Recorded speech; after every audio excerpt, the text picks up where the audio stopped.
אז אני רוצה להגיד כמה מילים. קודם אני אנשום.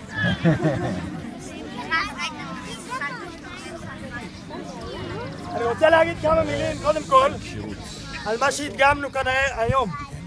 הדגמנו קאטה. קאטה ביפנית, המשמעות של המילה זה צורה. כלומר, איזה צורה אני רוצה לסגל לעצמי. אז זה מתחיל עם יציבה, עמידה, תנועה. איזה צורה אני מקבל בקראטה, אבל מעבר לקראטה, איזה צורה אני מקבל, איך אני מדבר עם החבר שלי. זה גם כן קאטה. איך אני מדבר עם המורה שלי. בשביל זה גם בקראטה יש לנו כל מיני טקסים קטנים שמכוונים לכיוון הזה. מה זאת אומרת, אני לדוגמה, כשהייתי מגיע למורה שלי, לפני שהייתי מדבר איתו, תמיד הייתי קד לו קידה, לפני זה. המורה שלי לא צריך את הקידה הזאת, הוא לא צריך, זה לא עניין שאני מאדיר אותו, את הכבוד שלו. זה לא בשביל זה, זה בשבילי. כלומר, מה זאת אומרת בשבילי? אני צריך לדעת שאני מקבל ממנו. ואני צריך לרוקן את עצמי קצת ולדעת שיש לו מה לתת לי, ואני צריך באיזושהי צורה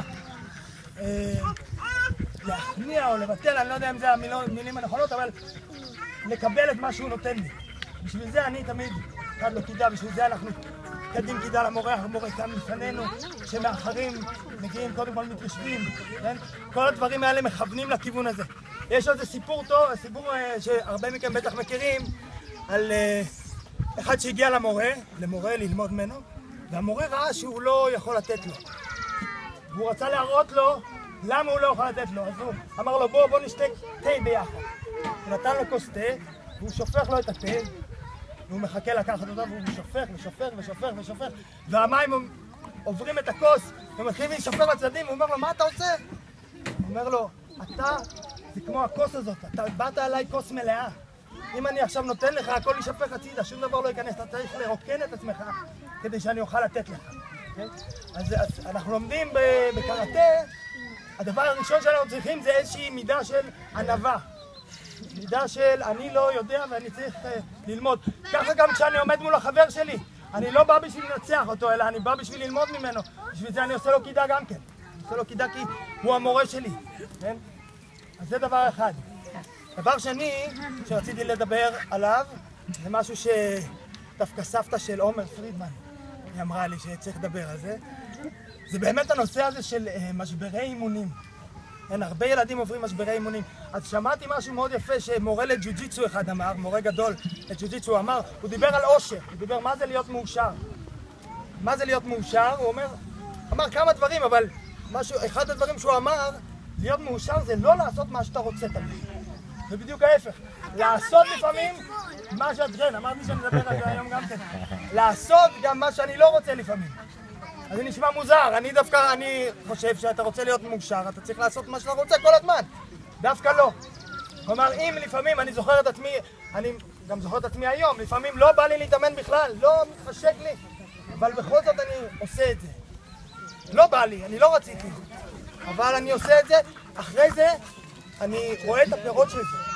דווקא ברגעים האלה הקשים שלא בא לי ואני מצליח ללכת ולעשות, משם אני נבנה, כן? אז חבר'ה, לא להתייאש, גם אם אתם מרגישים שזה קורה לכם, שקשה לכם יום אחד, אל תישברו ישר ותגידו, זהו, אני מפסיק. נסו לעבור, תראו, תנו לכם איזו תקופה, ותראו שזה עובר ואתם מתחזקים. הרבה ילדים כאן עברו את זה, פשוט אני יודע. ואחרי זה הם באים בכזאת התלהבות. אז אני מקווה שתמשיכו גם שנה הבאה. אני אחלק לכם תפסים לגבי השנה הבאה.